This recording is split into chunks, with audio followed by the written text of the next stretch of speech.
에스겔 3장 17절.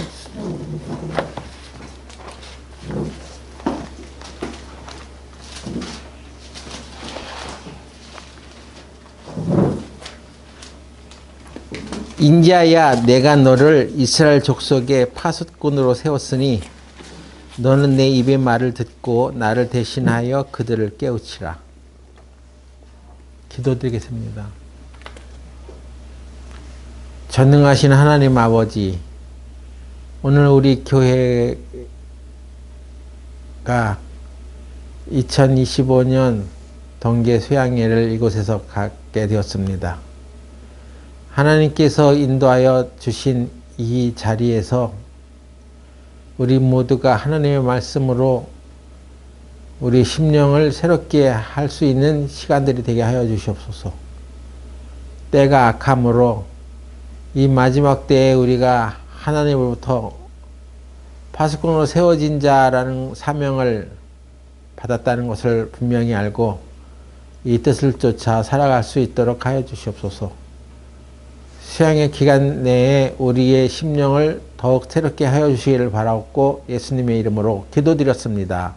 아멘.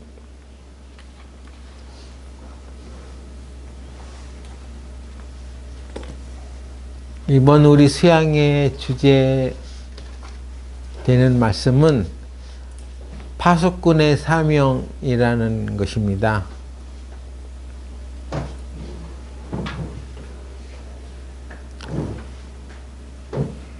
하나님께 우리가 구하였던 것들이 있는데 이번 동계 수양회에 하나님께서 우리에게 하실 말씀을 대언하게 해주세요. 그리고 또 부탁하고 우리 기도회 때 교회 안에서도 수양회 때 우리가 배울 말씀을 준비시켜 달라고 한 기도를 드리는 것을 알고 있습니다. 그러는 가운데 동계 수양의 첫 번째 시간에는 우리가 하나님으로부터 파수꾼의 사명을 받은 자들이라는 것이 메시지로 주어졌습니다.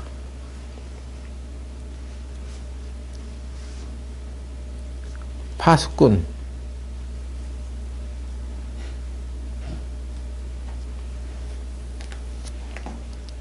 파수꾼은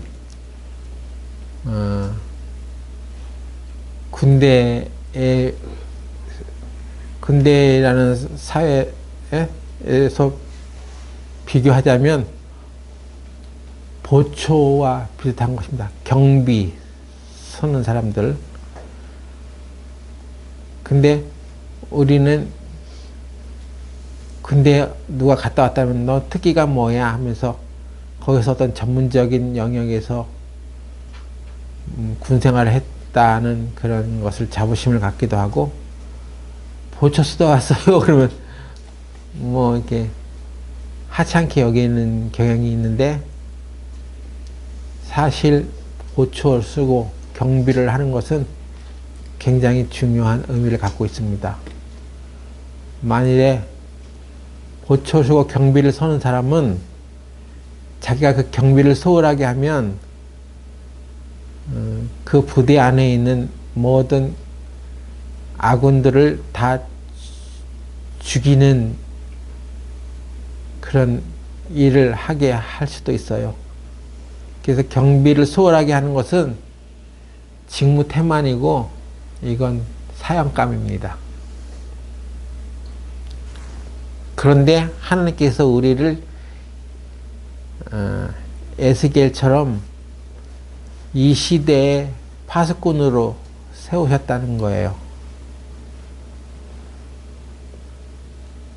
근데 에스겔을 통해서 하나님께서 이스라엘 민족의 파수꾼으로 에스겔을 세웠다고 말합니다.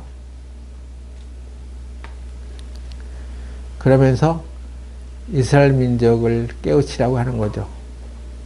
파수꾼이 되려면 첫 번째 어떠한 조건이 필요하냐면, 자격이 필요하냐면 그러니까 하나님의 말씀을 받아야 하는 거예요. 그냥 무조건 내가 이스라엘 백성을 지키겠어 하고 이렇게 스스로 파수꾼으로 여기는 게 아니라 하나님의 말씀이 그에게 임해야 합니다. 에스겔서는 바로 이스라엘에게 파수꾼으로 세워진 에스겔이 하나님으로부터 어떤 말씀을 받았는지에 대해서 자세히 나와 있는데, 하나님이 이스라엘 파수꾼으로 세우신 에스겔에 대하여 한 말씀들이 또 하나 있는데, 에스겔 33장을 잠깐 보겠습니다.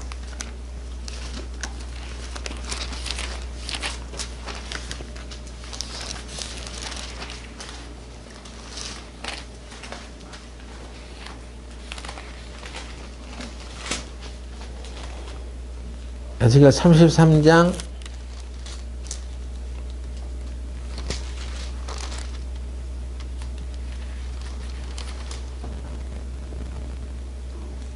1절 잠깐 보시면, 여호와의 말씀이 내게 임하여 가라사대. 여기 하나님의 말씀이 에스겔에게 임했다라고 되어 있습니다. 임했다는 얘기는 하나님의 말씀을 받았다는 얘기예요. 이것이 바로 파수꾼으로 세워지는 첫 번째 요건이라는 거예요. 하나님의 말씀이 임하려면 어떻게 됩니까? 요즘 시대 우리를 이 세대의 파수꾼으로 명했다는 것을 우리가 알으려면 하나님의 말씀이 내게도 임한 것이 있어야 되는 거죠. 그럼 하나님의 말씀이 내게 임하는 것은 어떻게 임하는 거예요? 하나님의 말씀을 들여다봐야죠. 여러분이 성경책 딱 덮어두고 세상의 일에 바쁘게 살아가면 하나님의 말씀이 내게 무엇을 말하는지, 무엇을 얘기하는지를 전혀 귀담아 듣지 않고 살아가게 되기 때문에 파수꾼의 역할을 해나갈 수가 없습니다. 그러니까 하나님의 말씀을 묵상하고 생각하고 또 살펴보는 시간을 갖는 것이 중요한 거예요. 그것을 매일매일 하는 사람과 전혀 하지 않는 사람과는 차이가 있는 것입니다.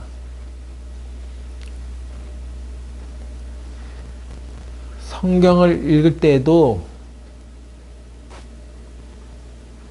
우리가 중고등학교 때 영어를 교과서로 배울 때 학교에서 이런 파트가 있어요.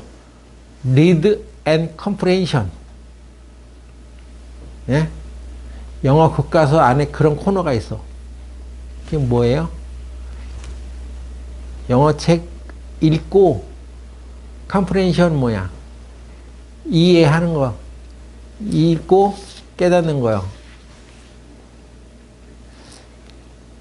그냥 읽기만 하는 게 아니야. 읽고 끝나는 게 아니라 읽었으면 거기에서 뭔가 그 내용이 무엇인지를 이해하고 깨달아야 되는 거죠. 그래서 그게 comprehension이야. 그래서 read and comprehension. 이 작업이 잘 돼야 돼. 그걸 묵상이라고도 하고, 성경은 많이 읽었는데, 그래서 뭘 깨달았어? 오늘 읽은 말씀이 뭔 얘기를 하는 거야? 그러면, 아니, 모르겠는데요? 그러면, 그렇게 살면 파수꾼이 안 되는 것입니다. 파수꾼이 되고 싶어도 안 돼. 원래 파수꾼 되기 싫으니까 그냥 읽고 깨닫지 않는 생활을 해나갈 수가 있겠는데, 그럼 악한 것이고, 적어도 이 시대에 하나님이 세우신 파수꾼이 되려면 하나님의 말씀을 읽고 그걸 이해하고 깨닫는, 그 내용을 깨닫는 그런 과정을 착실하게 겪고 있는 사람들이라면 누구든 하나님께서는 그를 이 시대의 파수꾼으로 세워놓는 거예요.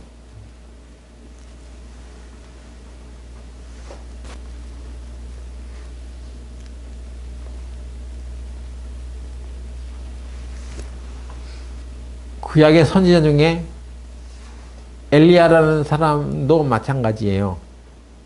엘리야의 경우를 보면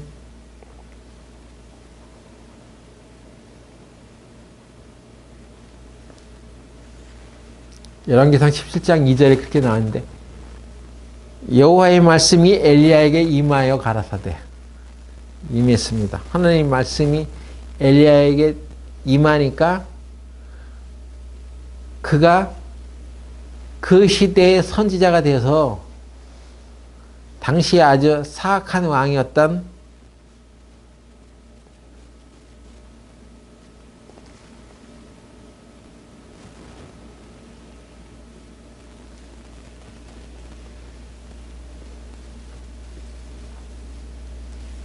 왕 이름이 뭐죠? 기억나는 사람이 있어요? 그 당시의 왕 아합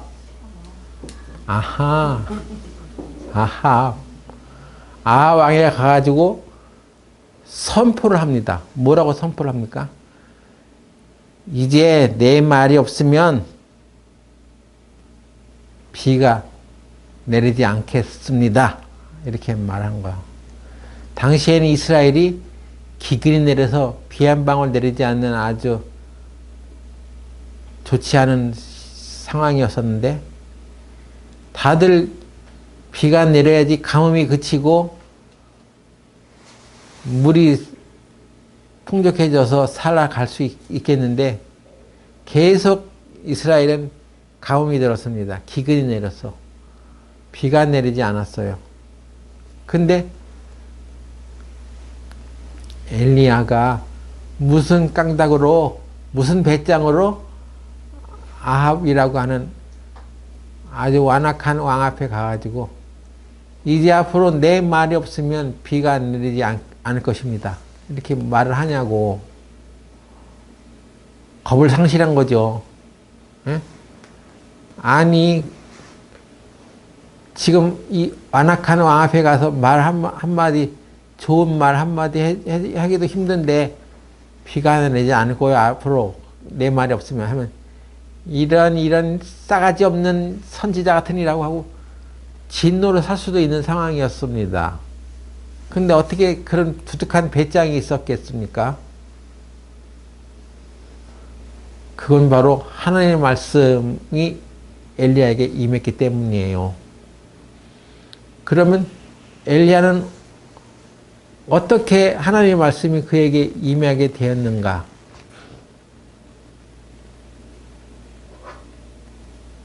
다른 것이 없습니다. 그는 하나님의 말씀을 깊이 묵상하는 가운데 이스라엘에 왜 이렇게 힘든 일이 벌어졌지?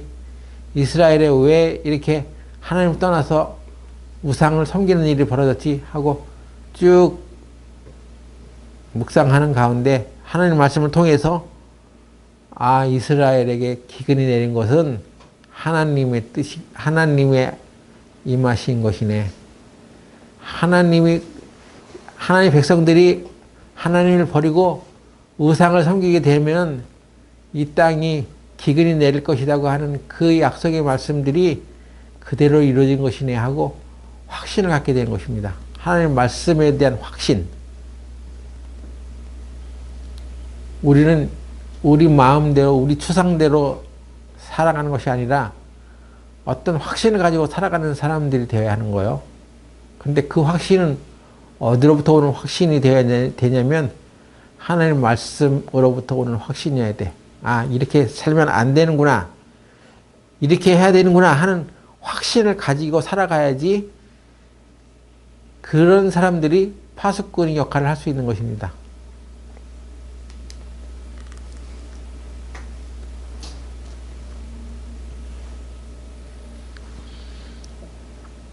두 번째로 파수꾼이 해야 될 일은 뭡니까?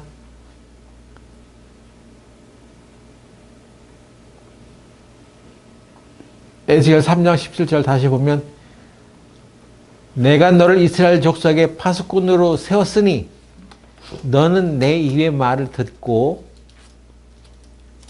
나를 대신하여 그들을 깨우치라. 그게 파수꾼의 역할이에요. 파수꾼은 그냥 너를 파수꾼으로 세웠게 하는 걸로 끝나는 게 아니라 파수꾼이 해야 할 일이 뭐냐면 하나님의 말씀으로 하나님을 대신하여 그들을 깨우치는 것입니다. 이스라엘 백성들을 깨우쳐라. 그러면 우리는 이 시대에 하나님의 세우신 파수꾼이라면 하나님의 말씀을 확실하게 알고 그 말씀을 묵상하는 가운데 이것을 확신하기 때문에 이 세상의 악인들에게 대하여 하나님의 말씀을 깨우쳐야 됩니다.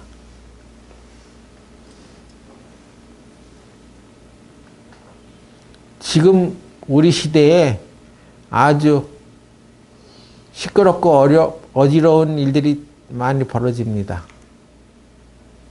우리 보기에도 악한 짓을 하는 사람들이 있는데 그 악한 사람들이 심판을 받지 않고 버젓이 세상에 나와서 자기 권리를 주장하고 자기 할 일을 하는 거예요. 그래서 그런 사람들을 보면 기가 막히죠. 기가 차. 그런데 그 사람들에 대해서 어떤 이득을 보려고 하는 사람들은 또 줄을 서고 그 밑에서 또 일을 해. 어이가 없습니다.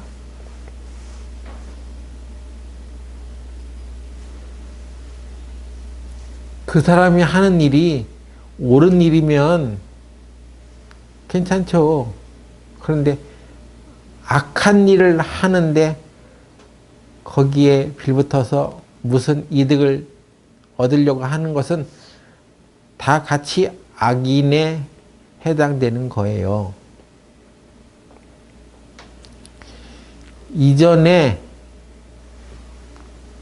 우리나라에 국회의원 중에 또 심지어 대통령이 이전 대통령 중에 어떤 분이 학생인권 조례를 통과시키려고 한 적이 있습니다. 예? 그 학생들도 자유를 가지고 살아가게 해야 된다. 그래서 학생인권 조례 중에 하나가 뭐가 있냐면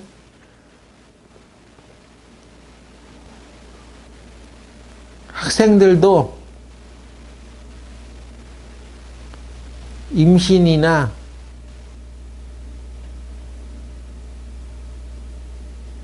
출산에 대한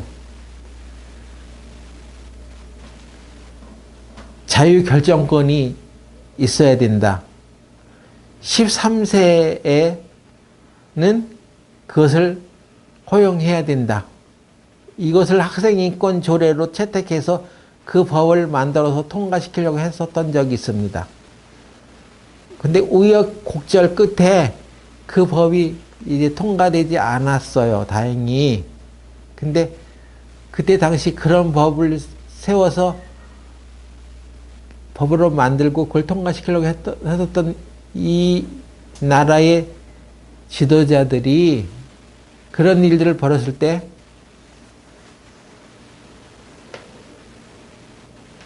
그것이 잘못되었습니다.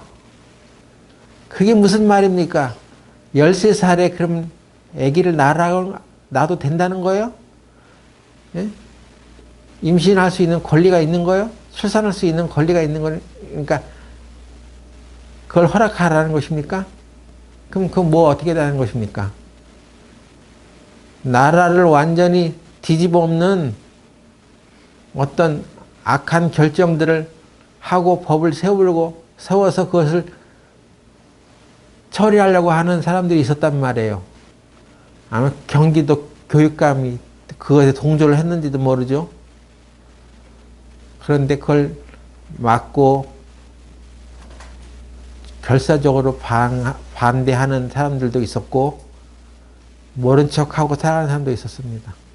그게 뭐가 중요해. 나는 지금 벌어먹고 사는 것도 힘들어 죽겠는데 이 나라에서 무슨 법이 세워지든 내가 무슨 상관이야 하고 그걸 관계하지 않고 살아가는 사람도 있었습니다. 그런데 하나님께서 만일 이 시대에 우리 그리스도인들을 시대의 파수꾼으로 세웠다면 그 악한 결정을 하려고 하는 사람들과 악한 뜻을 따르는 사람들을 향하여 그것이 잘못되었습니다.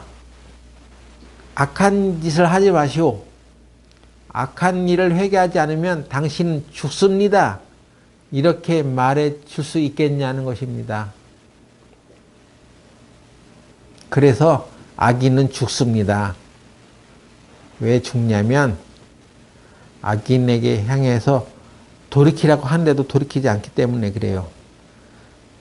자, 에스겔 3장 18절 보죠. 3장 18절에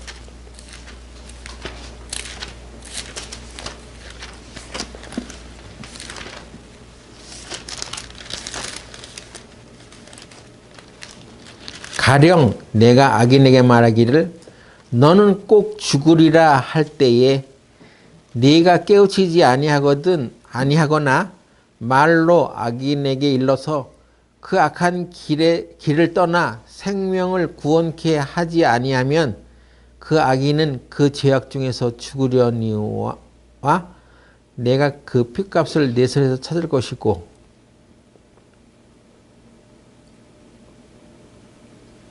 네가 악인을 깨우치되 그가 그 악한 마음과 악한 행위에서 돌이키지 아니하면 그는 그 죄악 중에서 죽으려니와 너는 네 생명을 보존하리라. 여기 그런 말이 있죠. 악한 짓을 하는 사람들에게 대하여 그것을 깨우쳐서 그 행위에서 돌이키지 않게 되면 그는 그 죄악 중에서 죽는다. 그러나 파수꾼으로 세워진 사람에게는 그가 그 죄로 죽은 것이고 너에게서는 핏값을 찾지 않아. 그런데 만일 네가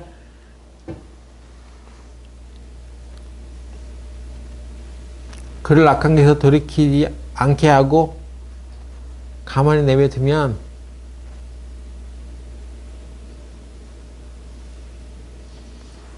그는 그 죄에서 죽겠지만 너도 책임이 있어. 너에게서도 핏값을 찾겠어. 그런 것입니다. 그러니까 우리가 이 세상에 살아가는데 어떤 악한 일에 대해서 경계를 하지 않으면 경계 안 한 사람도 책임이 있어. 이런 것입니다.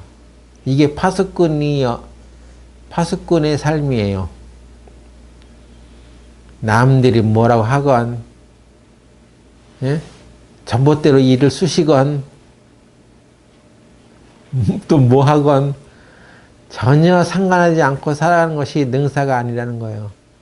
하나님께서 나중에 평가하실 때, 너는 왜 그 사람들의 그렇게 악한 짓을 하는 것을 막지 않았어? 깨닫게 하지 않았어? 깨우치지 않았어?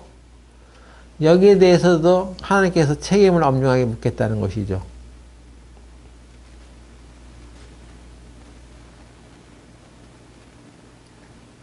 어떻습니까? 우리가 이 세상의 모든 일들에 대해서 다 관여하고 살아갈 수는 없겠지만 적어도 나쁜 판단을 하고 나쁜 악을 추구하는 것에 대해서 그것은 잘못되었다라고 말할 수 있어야 될 때 말해야 되는 거야. 틀린 것은 틀렸다고 말하고 악한 것은 악하다고 말하고 옳은 것은 그렇지 그렇게 해야지 하고 그렇게 판별하면서 살아가야 하는 것입니다.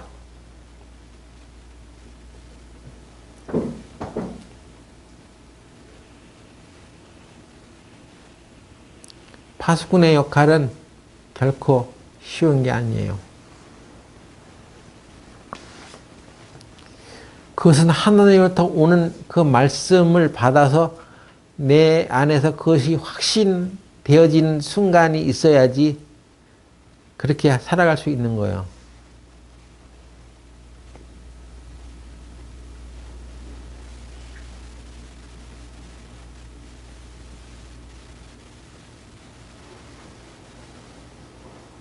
악인은 죽습니다. 그 악을 돌이키지 않으면 죽는 거예요. 근데 그러면 그 사람이 죽지 않게 하려면 어떻게 해야 돼? 가서 말해줘야지. 당신은 죽습니다. 당신은 지금 이 죄악에서 돌이키지 않으면 당신은 죽어요. 이렇게 해야 되는 거예요. 만약 그렇게 안 해서 그 사람이 죽어버리면, 예? 아, 이거 쌤통이다. 나쁜 짓만 골라서 하더니 그냥 천벌을 받았구만. 이렇게 되는 게 아니에요. 단순히 그렇게 끝나는 게 아니에요. 우리에게 하나님께서, 근데 왜 너는 그 사람을 깨우치지 않았어? 우리가 그 사람에게 빨리 편지를 써서 영장을 전달해 줘야 돼. 당신은 그러다가 죽어요. 예수님의 말씀을 듣고 돌이키세요. 이렇게 해야 되는 거야.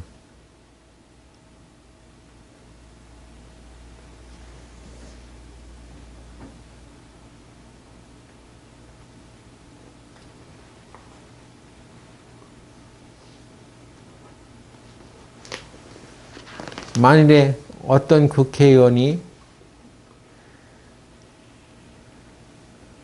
증거를 조작하고 자기가 행한 죄를 덮으려고 거짓말하고 그렇게 해서 가장 야비한 수를 써가지고 이상한 법을 만들고 그렇게 살아가는 사람이라면 그 사람은 그렇게 해가지고 계속 살다 보면 죽습니다. 돌이키지 않으면 어느 순간에 하나님께서 그를 그 죄 가운데 죽게 한단 말이에요. 그래서 나랑 친한 사람이고 나 고향 사람이고 내 친척이라 할지라도 그 사람을 향해서 당신은 그러면 안 돼. 악한 짓을 하면 안 됩니다. 이렇게 해줘야 되는 것입니다.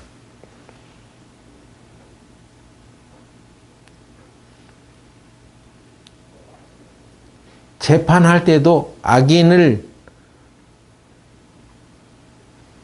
비호하고 의인을 억울하게 하는 판정을 내린다면, 재판한다면 그것은 선하지 않은 것입니다.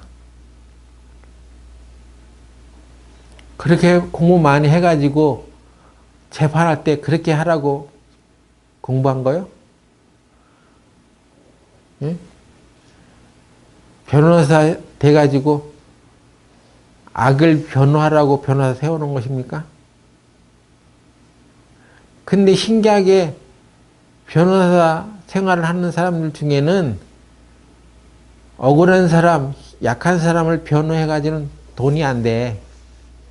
그러니까 악한 사람, 살인자, 그 다음에 뭐 이렇게 좀 비열한 사람들을 변호해주면 수당이 더 세. 그래가지고 변호사 이거 아주 더러운 거야. 판사 되는 거 참 영광스럽죠. 그런데 판사도 엉뚱한 짓을 하면서 돈을 버는 거야. 나쁜 일을 한 사람들을 두둔해주고 선한 사람을 억울하게 하는 판단을 내려. 그리고 그런 대가로 막 50억을 받아들여. 50억 클럽이라는 것이 그렇게 생겼다고 하는데 재판을 그렇게 굽게 해주고 수당으로 그렇게 받아가는 사람, 그런 재판관도 있어. 그래서 자기가 재판할 권리가 없는데도 재판을 해서 한나라의 대통령을 탄핵시키는 또는 체포하는 뭐 그런 일도 서슴지 않고 하는 시대가 바로 오늘날이에요.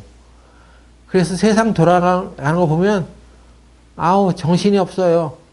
이건 뭐 법을 아는 사람들이 오히려 법을 어기고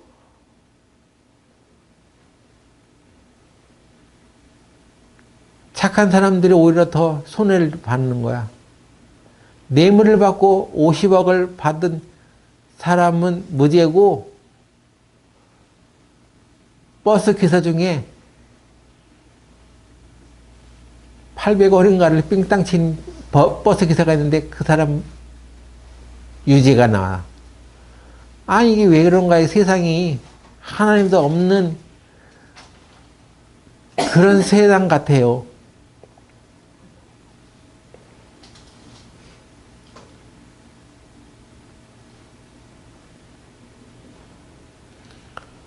이런 세상 가운데서 우리는 파수꾼으로 세워졌다는 것을 명백히 하셔야 됩니다. 악한 일에 대하여 악한 것을 악하다고 말할 수 있어야 되고, 잘한 일에 대해서는 그것이 올바른 일이라고 말할 수 있어야 되는 거예요.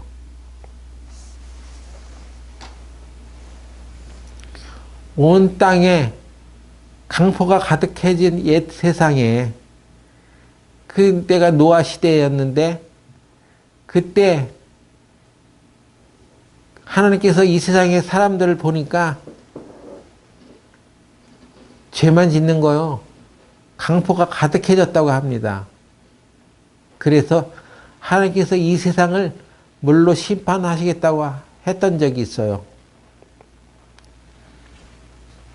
창세기 6장 보겠습니다.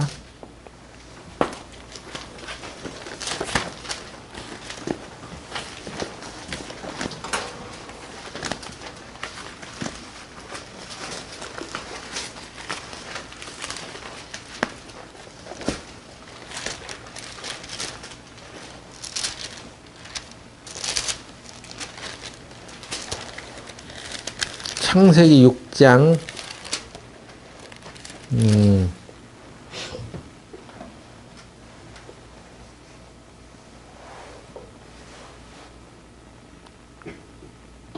6절부터 보면,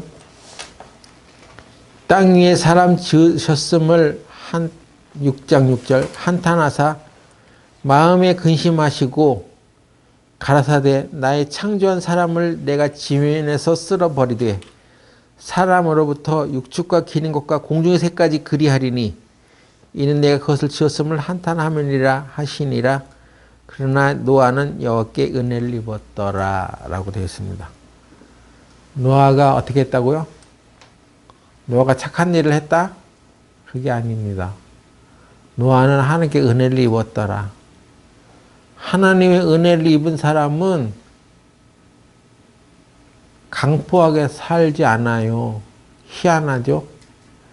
이렇게 살아라 저렇게 살아라 하는 그런 가르침을 받아서 살아가는 것이 아니라, 하나님의 은혜가 우리 가운데 가득하면 하나님의 뜻을 쫓아 순종하며 살아가게 돼 있는 거예요. 오히려 여러분이 교회 안에서도 여러 가지 일을 하고 싶죠?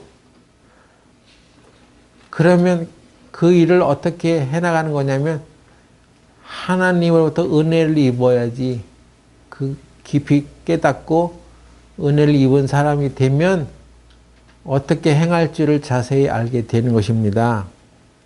그런데 그 악했던 시대에 노아라는 사람은 은혜를 입었어요. 그래서 자기 가족들에게 복음을 전했습니다.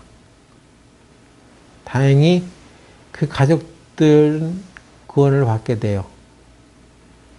8명만 딱 구원을 받고 나머지 세상 사람들이 다 물로 심판을 받은 적이 있었습니다. 근데 노아가 심판을 받는 세상이 오기 전에 그냥 말도 안 하고 무조건 그냥 배만 만들면서 살았겠냐는 거예요. 그렇지 않아요. 노아는 하나님이 받은 명령을 따라서 산에서 배를 만들면서 홍수가 나서 세상이 심판될 것을 알고 믿고 준비했습니다.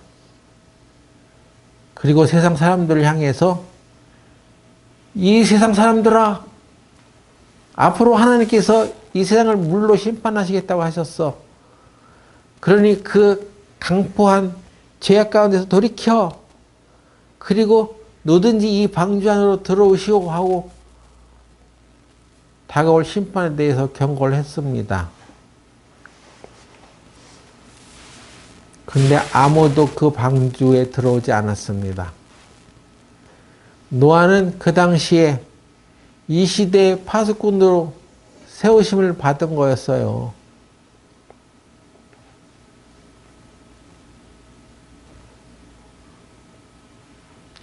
그와 같이 이 지금 세상에서 노아 시대 때 만났던 그 방주가 예수님을 상징하는 거였다고 얘기합니다. 마찬가지로 우리는 이 멸망받을 세상에서 피할 수 있는 유일한 구조선을 가지고 있어. 예수님.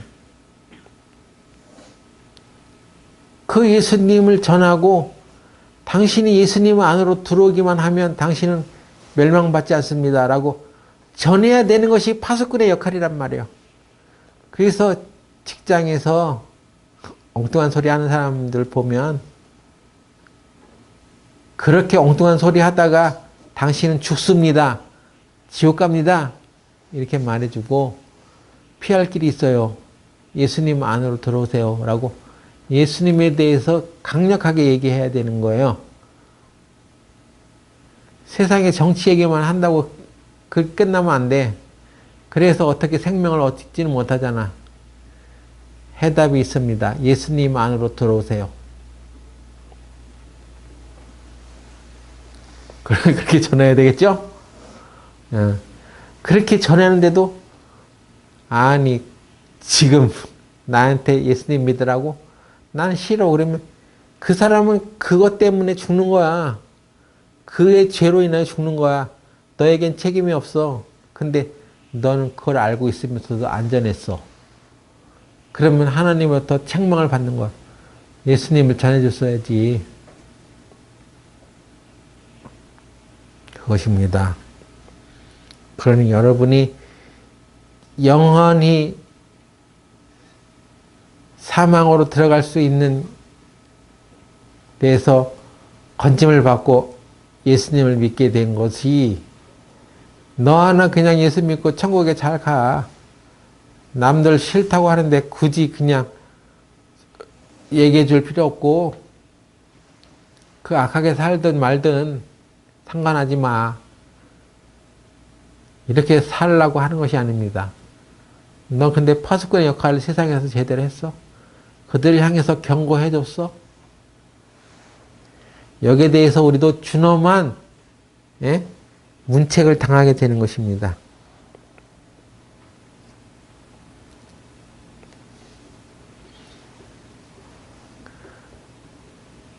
그래서 이 세상에 죄인들을 향해서도 세상 사람들을 향해서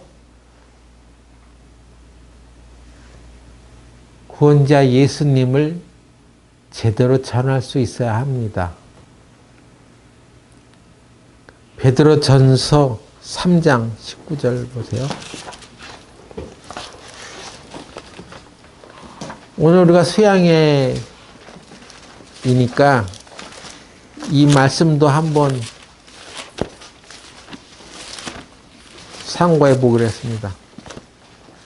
베드로전서 3장 17절.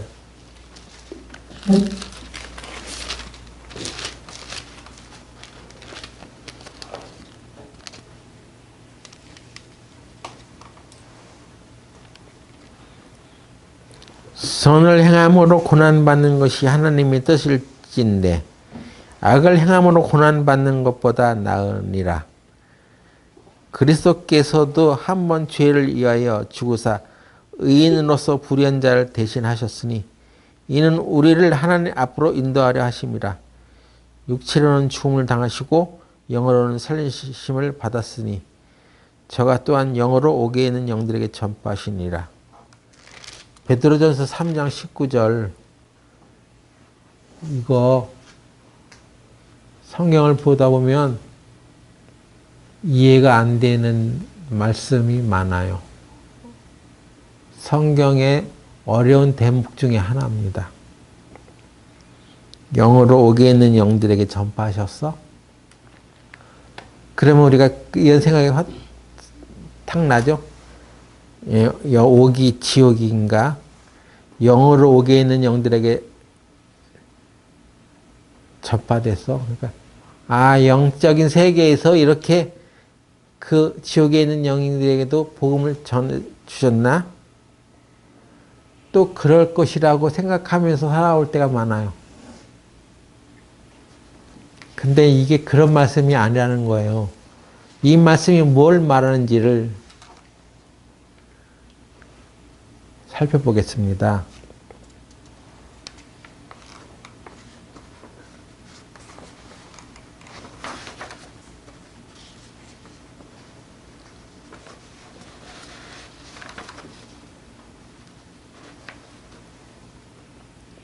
만일에 지옥에 있는 영들에게 영으로 가서 복음을 전파하는 것이 사실이라면 두 번째 기회가 있다는 거야. 사람이 죽은 뒤에도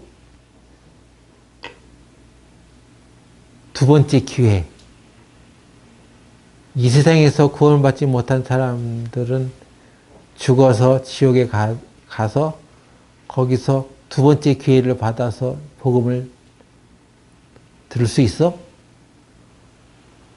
그러니까 그럼 천국에서 말하는 연옥설이랑 똑같네? 연옥이라는 것이 있어가지고 거기에서 이 땅에 있는 사람들이 열심히 기도해주면 연옥이라는 중간 단계가 있어가지고 거기 있다가 사람이 죽으면 거기 갔다가 천국으로 갈 수 있게 된다고 가리키는 연옥설이라는 것이 있어. 그런 것을 주장하는 종교단체도 있습니다. 그렇게 하면 이 성경이 틀어지는 거예요. 한 번 죽는 것은 사람에게 정하신 것이요. 그 후에는 심판이 있다. 는 말씀을 정면 위배하게 되는 것이기 때문에 성경의 한 부분을 이상하게 해석함으로써 성경 전체가 틀어지는 해석을 하면 안 되는 것입니다.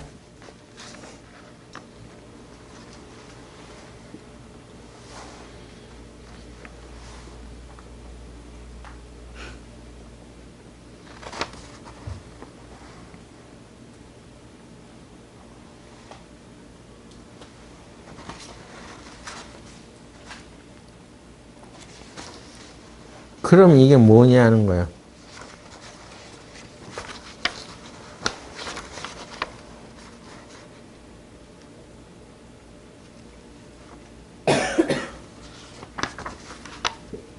자,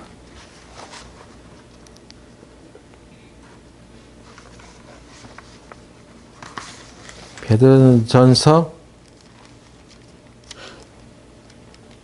3장 20절에 보니까 그들은 전에 노아의 날 방주 예배할 동안 하나님이 오래 참고 기다리실 때 순종하지 아니하던 자들이라. 그들은 다 물로 심판을 받아 죽었죠. 근데 방주에서 물로 말미암아 구원을 얻은 자가 몇 명뿐이니 겨우 8명이라. 그 뒤에 나오는 이 말씀을 또 읽다 보면 그들이 세상에서 물에 다 심판을 받아고 죽었잖아. 그들에게 옥에 있는 영들에게 전파됐다고 하는 말이니까 그럼 두 번째 기회가 있다는 거 아니야? 하고 아무리 그렇게 생각해 보려고 해도 또 아닌 것 같고 그러니까 해석 불가 이렇게 생각하는 사람도 있고 또 어떤 전도인은 우리 교회에 와가지고 지옥에 있는 영들에게 복음을 전했다고 얘기를 한 적이 있어요. 실제로. 그래서 우리 청년들, 아주 어린 청년들 모임에 와가지고 어떤 전도인이 그렇게 가르쳤어, 이 말씀을.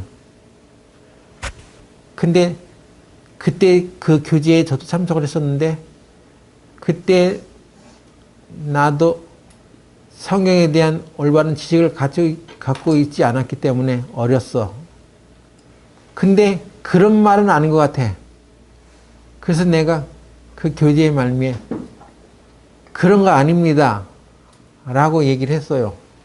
그럼 내가 왜 어째서 뭐 때문에 하고 정확히 그걸 제시해 줬어야 되는데 그럴 실력은 안 되고 그러니까 그거 아닙니다 이렇게 했더니 그냥 감정만 상한 거죠. 그래서 지금까지 이제 서로 이제 기분 나쁜 사이가 됐어요. 언젠가는 이것을 잘 교제해가지고 풀어야 되는 그런 사람도 있습니다. 그러다가 이번에 이 파수꾼에 대해서 말씀을 연구하고 살피다가 어떤 분의 여기에 대한 해석을 보는 가운데 공부하다가 아 그렇구나 하는 것을 또 깨닫게 된 것이 있어요. 참 저보다 하나님 말씀을 참 깊이 묵상하는 사람들이 많더라고요. 그래서 참 제가 또 한 수 배웠습니다. 그 사람한테. 여기에 이 말씀이 무엇인지를 한번 더 자세히 보겠는데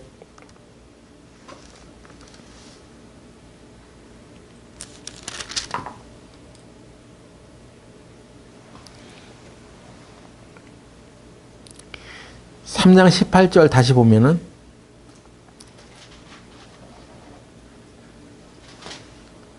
육체로는 죽임을 당하시고 영으로는 살리심을 받으셨으니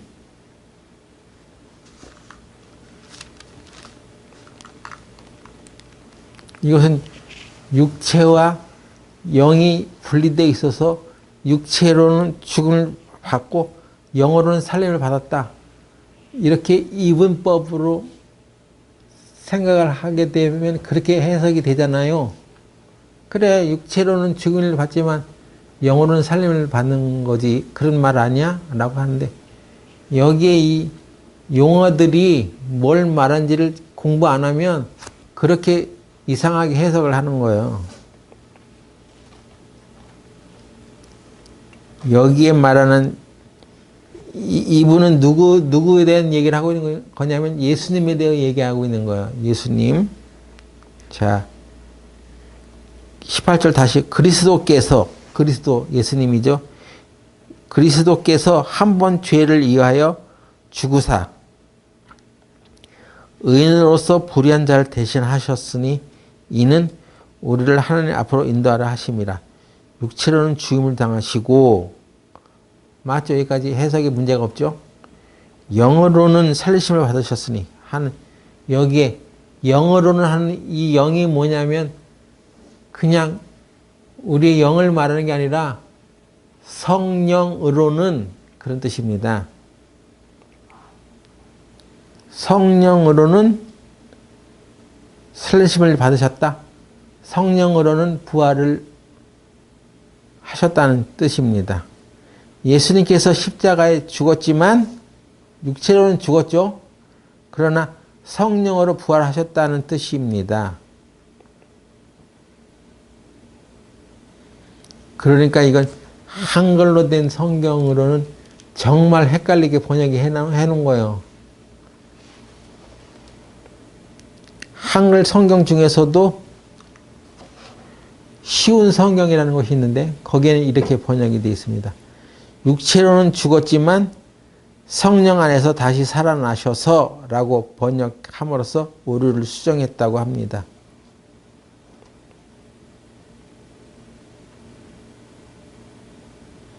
그리고 영어 성경은 다행히 이렇게 되어 있어요. Made alive by the Spirit. 성령으로 살리심을 받으셨으니 라고 번역되어 있어서 그래도 잘못 해석하지 않을 수가 있는 거예요. 근데 이거 한글 성경으로만 딱 붙들고 막 생각하고 하면 육으로는 죽었어. 근데 영어로는 살았어. 이렇게 해석을 하는 거야. 이상해지는 거야. 성령에 의해서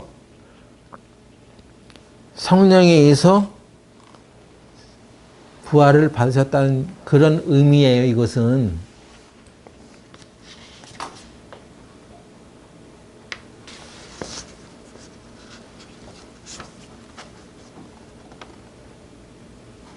로마서 1장 3절 4절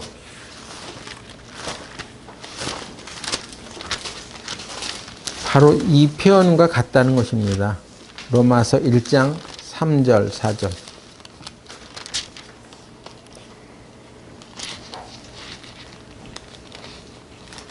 아하, 이거 참 어려운 기절인데, 어려운 거 배우는데 잘 알아두셔야 됩니다.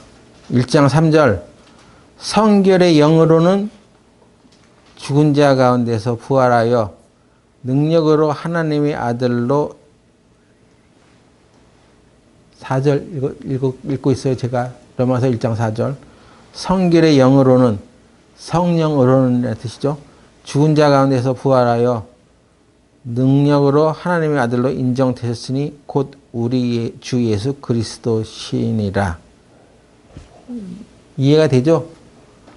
영으로는 살리심을 받았다는 얘기가, 육은 죽고 영은 살았어 이거 아니라 성령으로 부활을 받으셨다 하는 그런 뜻이란 말이에요.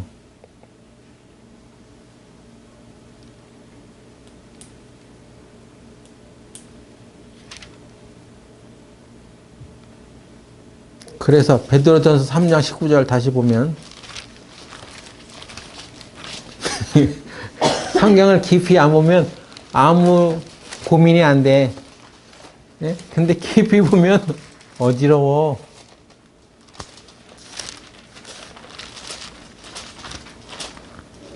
베드로전서 3장 19절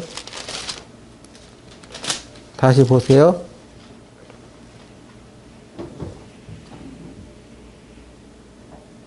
저가 또한 영으로 옥에 있는 영들에게 전파하시니라. 에? 여기 옥에 있는 영들에게 전파했다고 되어 있잖아요.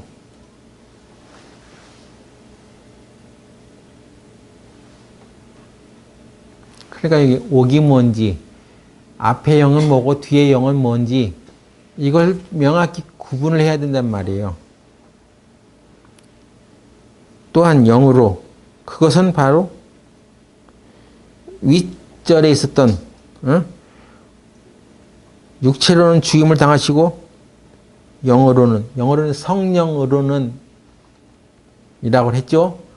성령으로는 살리심을 받았으니 저가 또한 영으로, 앞에 있는 영으로는 성령으로 라는 뜻입니다. 옥에 있는, 옥이라는 말은 지옥을 말하는 것이 아니라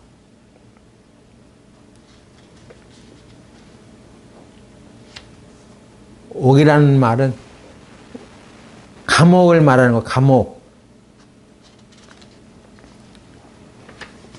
다시 말해서 진리를 알지 못하고 있는 어둠 가운데 갇혀 있는 그런 상태를 옥이라고 하는 것입니다. 시편 142편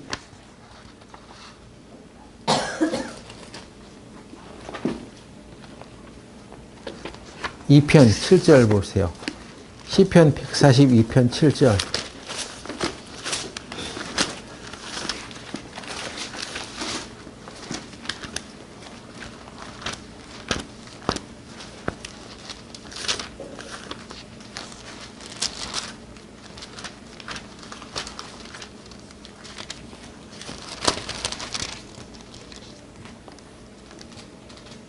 내 영혼을 옥에서 이끌어내사 주의 이름을 감사케 하소서.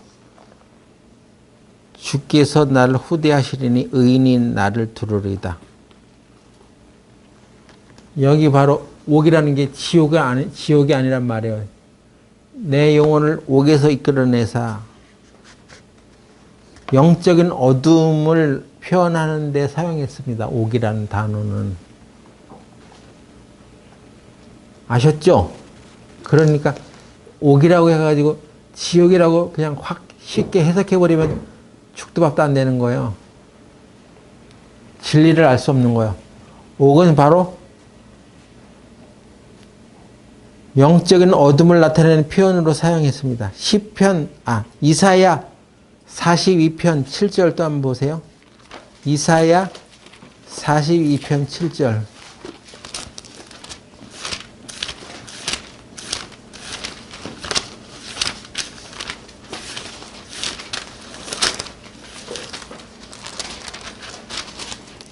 42편 7절. 내가 소경의 눈을 밝히며 갇힌 자를 옥에서 이끌어내며 흑암에 처한 자를 간에서 나오게 하리라. 예수님이 오셔서 하시는 일들이 바로 이런 거란 말이에요. 응? 갇힌 자를 옥에서 이끌어낸다. 여기서 옥은 감옥을 말하는 거예요. 지옥을 뜻하는 것이 아니라 영적으로 어두운 세상을 말합니다. 그래서 이사야 선지자도 옥을 어두운 세상이라는 의미로 사용했습니다. 어두운 세상에서 이끌어낸다고 하는 거죠.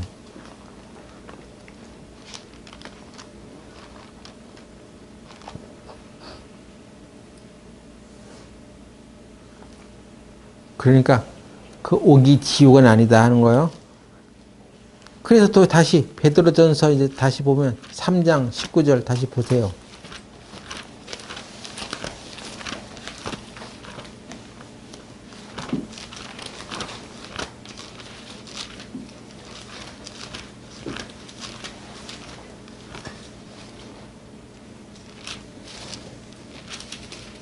(3장 19절) 저가 또한 성령으로 감옥에 있는 영들, 세상의 어둠에 갇힌 영들에게, 그 뒤에 영이 바로 푸뉴마,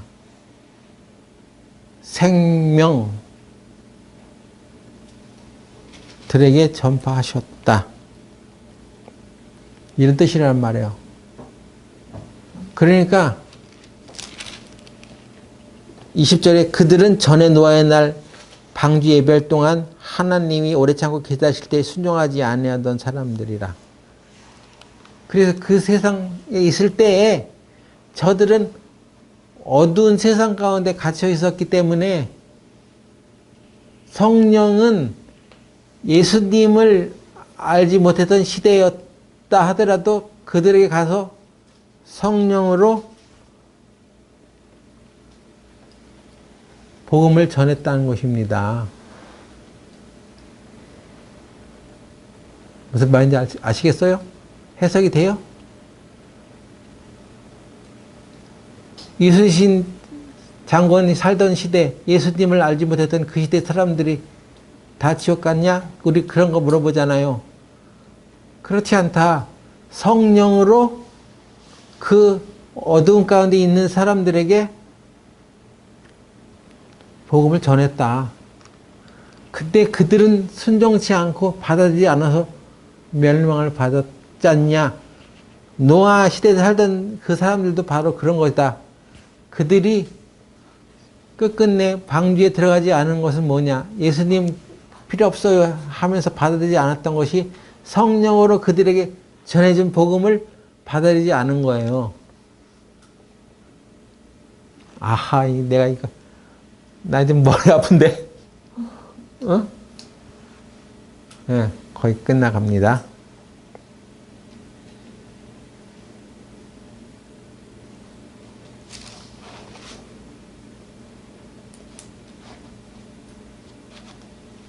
그래서 노아홍수 당시에 멸망당해서 지옥에 간 혼백들에게 예수님을 복음을 전파하셨다는 뜻이 아니라 노아 시대에 영적인 어두움에 불순종하던 사람들에게도 예수님께서 성령을 통하여 복음을 전파하셨다는 사실을 뜻합니다.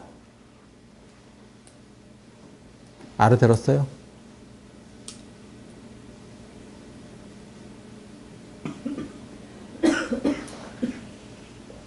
굉장히 알아들었어요. 알아듣는 사람은 이거 장땡이고 못 알아듣는 사람은 모르는 거야 또.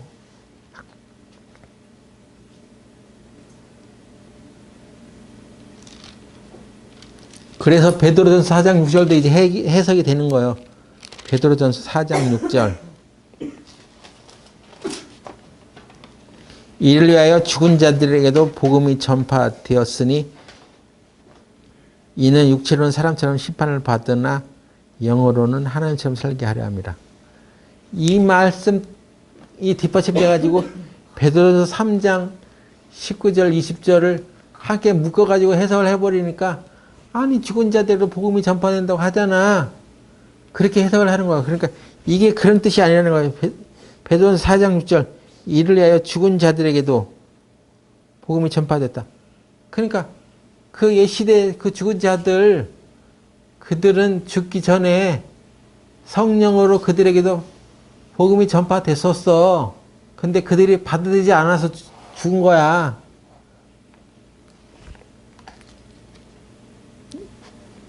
홍수 시대에 영적인 어둠에서 불순종하던 사람들에게 예수께서 성령을 통하여 복음을 전파했다는 사실을 뜻하는 것입니다.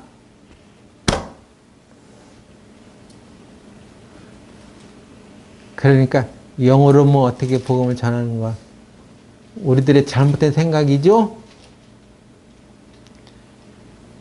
자, 누가복음 16장 보고 마치겠습니다.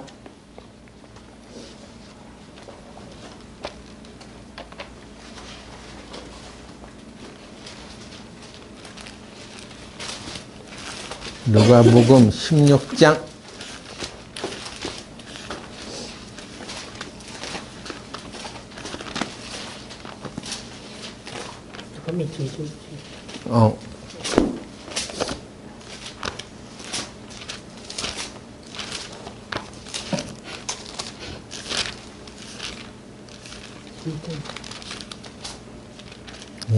16장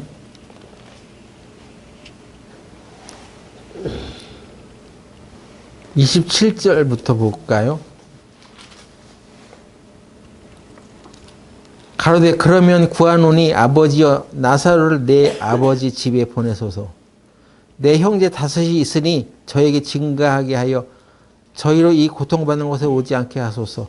아브라함이 가로되 저에게 모세와 선지자들이 있으니 그들에게 들을지니라.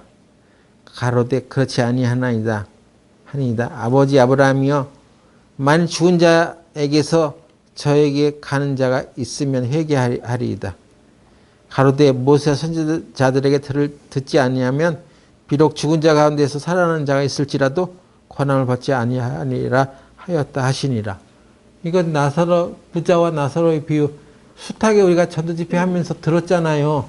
이 세상에서 모세와 선지자들에게 듣지 않은 사람은 죽었다 깨어난다 어떤 사람이 가서 복음을 그들에게 전한다 하더라도 그런 일은 없어. 근데 왜 우리가 이런 일에 대해서 왜 희미해졌냔 말이에요. 이유는 전도집회를 그동안 너무 안 해서 이런 말씀들을 잘 모르게 되는 거야. 기억이 희미해져 가는 거야. 죽은 자들에게는 기회가 없어. 복음을 전해 들을 수 있는 기회가 없어. 살아있을 때 깨우쳐. 나팔을 불어. 파수꾼 역할을 해. 죽은 자들에게도 복음이 전파된다는 얘기는 그게 아니야. 그들이 어둠에 처해 있었던 때에 하나님께서 성령으로 그들에게 복음을 전했었던 거야. 예수님을 알지 못했던 시대에도 성령으로 하나님께서는 그렇게 하셨어.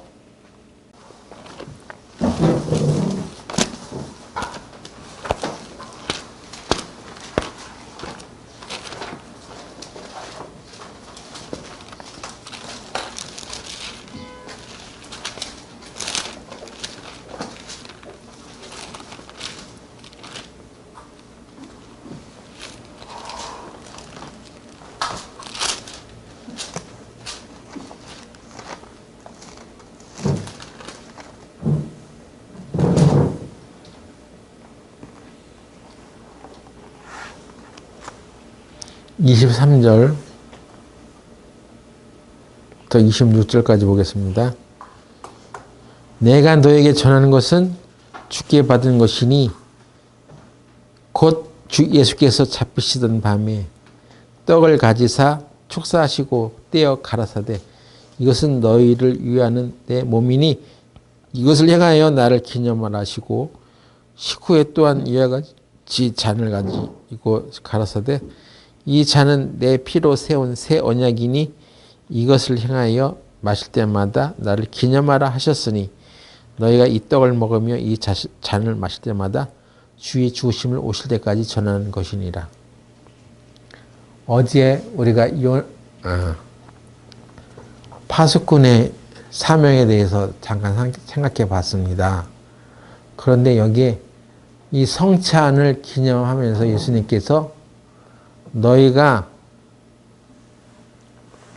이 떡을 먹으며 이 잔을 마실 때마다 주의 죽으심을 오실 때까지 전하는 것이니라 라고 바울이 이 성찬의 의미를 제대로 알려주셨습니다. 우리는 이 성찬을 하는 이유가 뭐냐면 주의 죽으심을 오실 때까지 전하는 거예요.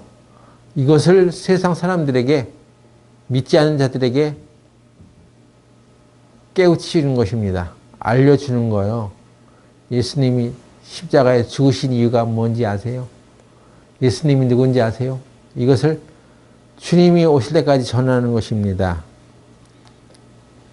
파수꾼의 사명을 우리가 맡아서 해야 되는 이유이기도 한 거죠.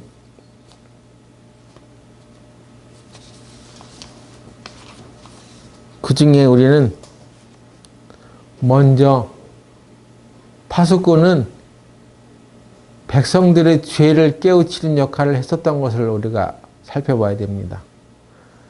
에스겔 33장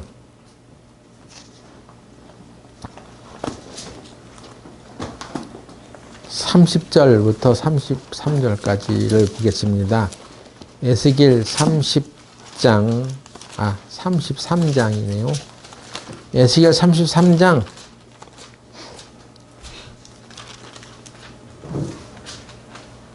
30절부터 보겠습니다. 인자야 내 민족이 담 곁에서와 진문에서 너를 의논하여 각각 그 형제에게 더불어 말하여 이르기를 자 가서 여호와께로부터 무슨 말씀이 나오는가 들어보자 하고 백성이 모이는 것 같이 네게 나오며 내 백성들처럼 네 앞에 앉아서 네 말을 들으나 그대로 행치 아니하니 이는 그 입으로는 사랑을 나타내어도 마음은 이역을 조춤이라. 그들이 너를 음악을 잘하며 고운 음성으로 사랑의 노래를 하는 자같이 여겼나니 네 말 듣고도 준행치 아니하거니와 그 말이 응하리니 응할 때에는 그들이 한 선지자가 자기 가운데 있었던 줄을 알리라. 자, 에스겔이라는 선지자, 파수꾼으로 세워놓은 선지자 에스겔에게 너의 백성들에게 가서 이걸 깨우쳐 전해줘. 이 백성들이 네 앞에 나와서 하나님이 도대체 뭐라고 말씀하셨는지 듣고자 하여 모일 것이나 네 입의 말을 듣고도 그대로 따르지 않을 것이다.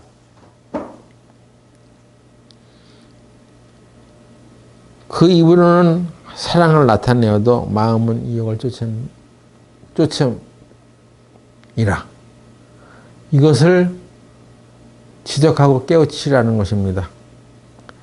그러니까 오늘날 우리 성도들에게 이 말씀을 적용하자면 우리는 교회 안에서 우리가 하나님을 사랑한다고 말하고 하나님이 사랑이라고 우리가 말하고 있지만 입으로는 그렇게 말하지만 우리의 마음은 이욕을 쫓아가는 생활을 하고 있다는 것을 깨우치라는 것입니다.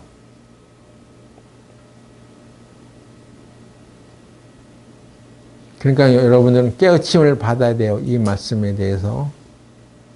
내가 하나님을 사랑하면 하나님을 사랑하는 자로서 어떤 삶을 살아야 되는지 알고 그대로 살아가야 되는데 입으로는 하나님 사랑하지. 나 하나님 사랑해. 말은 그렇게 했는데 마음으로는 자기의 욕심을 따라서 다 산다는 것입니다. 그것이 마땅치 않다는 것을 깨우치라는 것이 선지자 에스겔에게 주신 파수꾼의 사명 중에 하나였다고 해요. 여러분, 하나님이 우리를 사랑하시죠? 그 하나님의 사랑을 깊이 깨달아야지만 우리가 그 사랑으로 마음을 다스려서 그 사랑의 은혜 감사해서 살아갈 수가 있습니다. 교회를 위해서, 이 시대를 위해서 깨어있는 그리스도인이 되고 싶죠? 어떻게 해야지 그렇게 살아갈 수가 있어요? 그것은 외부에서 시작되는 게 아니에요. 자기 마음에 하나님의 사랑이 가득 차 있어야지 하나님 뜻대로 살아갈 수 있습니다.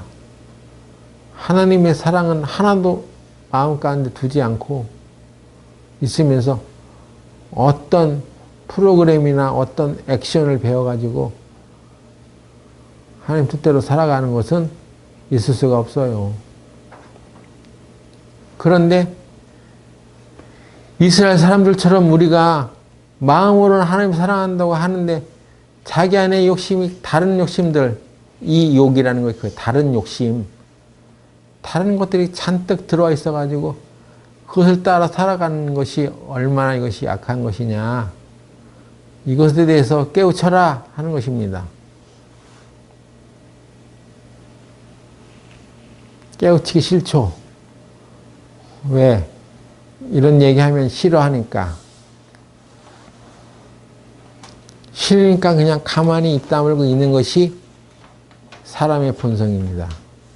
여러분들도 자식들에게 하나님 사랑하는 것을 진정으로 올바르게 가르쳐야 되는데 다른 욕심이 그 안에 들어와서 살아가는 걸 뻔히 보면서도 말해주기 싫은 거예요. 말하면은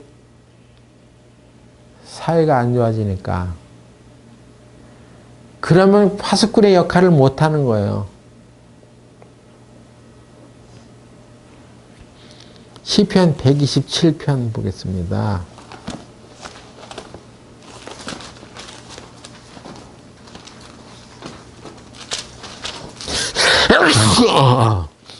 시편 127편 127편 1절 여호와께서 집을 세우지 아니하시면 세우는 자의 수고가 헛되며 여호와께서 성을 지키지 아니하시면 파수꾼의 경성함이 허사로다. 파수꾼의 경성함, 개역 개정엔 파수꾼의 깨어있음이 허사로다. 아시겠습니까? 파수꾼이 그래 난 깨어있어 하고 깨어있다고 하는데 하나님이 성읍을 지키지 않으시면 하나님의 말씀대로 살아가야 한다는 것을 깨우치지 않으면 파수꾼의 깨어있음이 허사로다. 여러분 집안에 파수꾼이 되어야 하는 거예요. 집안에 자녀들이 어떤 생각을 가지고 들어오는지, 어떤 상태인지 잘 살펴보고 그것이 하나님의 말씀에 맞지 않으면 딱 깨우쳐야 하는 거예요. 그거 하면 안 돼.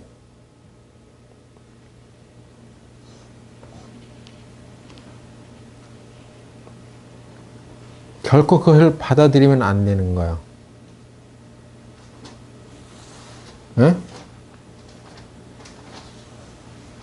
근데 내 자식이 사랑스러워서 하나님 말씀보다 더 그것을 중요하게 여기고 허용하면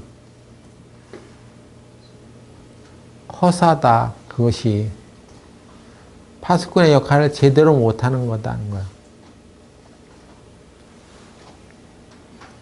그러니까 우리 교회에도 다른 교원들이 들어오는지 다른 생각을 품고 이 교회를 무너뜨리는 생각과 교회를 가지고 들어온 사람들이 있는지 없는지 자세히 살펴야 되고, 집안에서도 자기 자식들에게 경계를 하고 경계를 해서 너는 하나님 말씀을 저버리는 것을 꿈꾸지도 말고 그런 것을 하지도 마 하고 항상 경계해야 됩니다.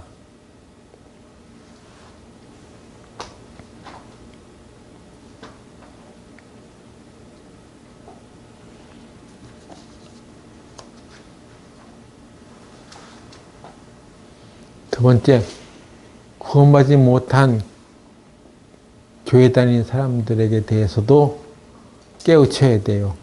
마태복음 7장 21절 보세요.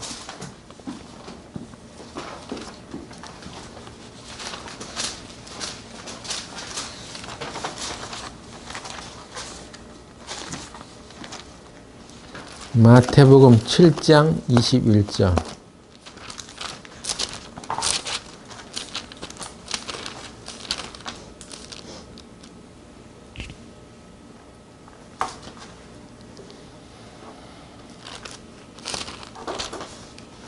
나더러 주여 주여 하는 자마다 천국에 다 들어갈 것이 아니요 다만 하늘에 계신 내 아버지의 뜻대로 행하는 자라에 들어가리라. 이거 뭡니까? 예수님 또는 하나님을 향하여 주여 주여 하는 자는 어떤 사람이 그렇게 하는 거예요? 교회 다니는 사람들이 그렇게 하는 거예요. 그래서 누군가에게 전도를 하라고 하면 그 사람도 교회 다녀요. 그 방어막을 내가 다 쳐줘. 뭐 그래서 어쩌라는 거예요? 교회 다니는데 구원을 받았어? 그가 하나님 나라에 갈 수 있는 사람이야? 교회 다니니까 알겠죠. 그렇게 착각하지 말라는 거예요. 나더러 주여 주여 하는 자마다 다 천국에 들어갈 것이 아니요. 분명히 말씀했으니까 교회를 다닌다고 하는데 큰 교회 다니는 사람이라고 하는데 과연 그 사람이 천국 가는 사람일까? 한번 생각해 보고 그런데 미치지 못한 채 주여 주여 하면서 종교생활을 하고 있는 사람들이 있을 수 있으니까 그 사람들을 깨우쳐야죠. 당신이 그렇게 살면 지옥에 갑니다. 교회만 다닌다고 천국 가는 게 아니에요. 그럼 어떻게 해야 천국 갑니까? 하고 그것을 물어볼 수 있도록 깨우쳐야죠. 그게 파수꾼의 역할이요. 파수꾼은 2세대 불신자들을 향해서만 나팔을 부는 것이 아니라 교회를 다닌다고 하면서 기독교인이라고 하는데도 천국에 갈 자신이 없고 확신이 없는 사람들을 향해서도 나팔을 불어야 되는 것입니다. 여기 하나님 뜻대로 행하는 사람이 들어간다고 했는데 그럼 어떻게 하는 것이 하나님 뜻입니까? 이렇게 물을 수 있죠. 그 하나님 뜻이 여러 가지가 있는데 지금 천국 가는 길을 못 깨닫고 있는 사람에게는 하나님의 뜻이 뭔지를 먼저 가르쳐줘야 돼. 그 하나님 뜻이 뭐냐는 거예요. 요한복음 6장.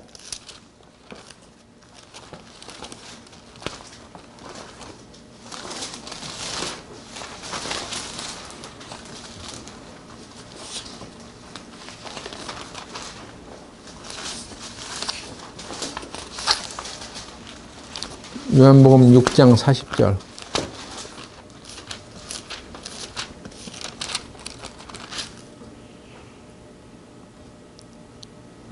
내 아버지의 뜻은 아들을 보고 믿는 자마다 영생을 얻는 이것이니 마지막 날에 내가 이를 다시 살리리라 하시니라. 이게 하나님 뜻이야. 천국 가는 하나님 뜻. 아들을 보고 믿는 자마다 영생을 얻는 것입니다. 예수를 믿는다고 하는데 영생을 얻은 이유가 뭐요? 하면서 그것은 하나님 아버지 뜻을 올바로 알지 못한다는 거 아니에요. 교회 다니면 영생을 얻는 거요? 아니란 말이에요. 아들을 보고 믿는 것이 있어야 돼. 나는 영생을 가졌습니다 하고 확신하는 것이 있어야 되는 거야. 이것이 뭔지를 하나님의 뜻이 뭔지를 선포해 주는 거요. 그런 걸 전해 주는 것이 파수꾼의 역할이에요. 우리 교회가 이제 이 일들을 잘 해나가야 된다는 것입니다. 이것을 주님이 오시는 그날까지 전하는 것이니라 성찬의 의미이기도 합니다. 오늘 이 떡과 이 잔을 마시면서 하나님 아버지의 뜻을 제대로 전하는 우리 성도들이 되시기 바랍니다. 기도하고 마치겠습니다. 하나님, 우리가 하나님의 말씀을 쫓아 살아가는 가운데 주님의 죽으심과 부활하심을 주님의 오실 때까지 전하는 것이 무엇인지를 생각하게 하여 주시옵소서. 파수꾼의 역할을 제대로 수행하며 살아갈 수 있도록 하여 주시옵소서. 먼저 우리들 자신이 하나님 뜻을 저버리고 살아가는 것이 있지 않는지 살펴보게 하시고 우리 집안, 우리 교회가 하나님 말씀에 순종하지 않고 있는 것들이 무엇인지를 바로 알고 이것을 깨우쳐가는 삶을 살아가게 하여 주시옵소서. 또한 교회를 다닌다고는 하지만 영생을 얻지 못한 사람들에게 아버지 뜻이 무엇인지를 전할 수 있는 저희들이 되게 하여 주시옵소서. 예수님의 이름으로 기도드렸습니다. 아멘.